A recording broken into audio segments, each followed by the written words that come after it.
Hi, ഇത് കണ്ടോ ചിക്കു ഇപ്പോൾ ചിക്കുവിൻ്റെ സീസണല്ലേ. നല്ല മധുരമുള്ള ചിക്കു കേട്ടോ, നിങ്ങൾക്കൊക്കെ അറിയാമല്ലോ. ചിക്കു വെച്ച് നല്ലൊരു സ്വീറ്റ് റെസിപ്പി തയ്യാറാക്കാം. പുഡിങ് കേട്ടോ, നല്ല ഹെൽത്തി ആയിട്ടുള്ള പുഡിങ്ങാണേ.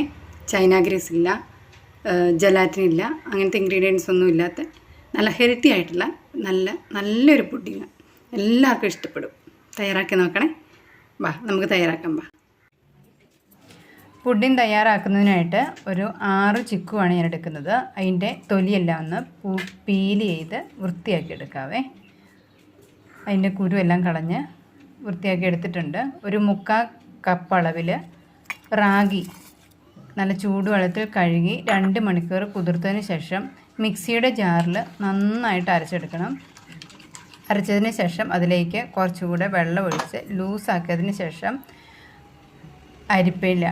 അരിപ്പയിൽ നന്നായിട്ട് അരിച്ചെടുക്കുക കേട്ടോ. 2 പ്രാവശ്യമെങ്കിലും അരിക്കാമെങ്കിൽ അരിച്ചെടുക്കുന്നത് നല്ലതാണേ. അതിൻ്റെ തരങ്ങ് എന്തെങ്കിലും ഉണ്ടെങ്കിലേ കടിക്കാതിരിക്കും. നന്നായിട്ട് അരിച്ചെടുത്തിട്ടുണ്ട്. അത് നമുക്ക് ആ പാത്രത്തിലേക്ക് ഒഴിച്ചു കൊടുക്കാം. 1/2 ലിറ്റർ പാലാണ് എടുത്തേക്കുന്നത്. ഫുൾ ഫാറ്റ് മിൽക്കാണ് എടുത്തേക്കുന്നത്. അതിലേക്ക് 1/2 ലിറ്ററിൽ 3/4 ഒഴിച്ചു കൊടുക്കുക. എന്നിട്ട് അതിൽ കുറച്ച് പാലെടുത്ത് അതിലേക്ക് 2 സ്പൂൺ കോൺഫ്ലവറും കൂടെ ഒന്ന് കലക്കി അതിൻ്റെ കട്ടയെല്ലാം ഉടച്ച് അതിനകത്ത് ഒഴിച്ചു കൊടുക്കാം. 3/4 കപ്പ് അളവിൽ പഞ്ചസാരയും ചേർത്ത് കൊടുക്കാം. ഒരു പിഞ്ച് ഉപ്പും ഇട്ട് കൊടുക്കുക കേട്ടോ. ഇത് നന്നായിട്ടൊന്ന് മിക്സാക്കുക.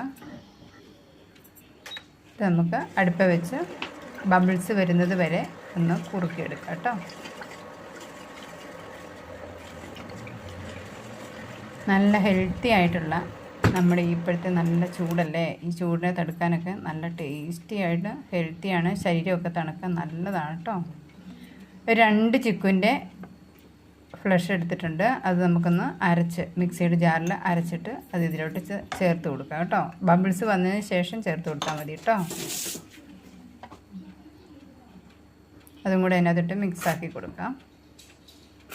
നന്നായിട്ട് ഇളക്കുക. എന്നിട്ട് നമുക്ക് തീ ഓഫാക്കാം കേട്ടോ. കൈയെടുക്കാതെ ഇളക്കണേ, അല്ലെങ്കിൽ അടിക്ക് പിടിക്കും കേട്ടോ.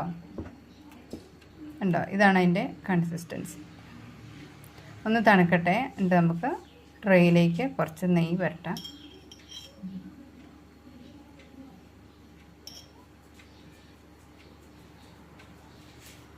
നെയ്യ് ഒഴിച്ച്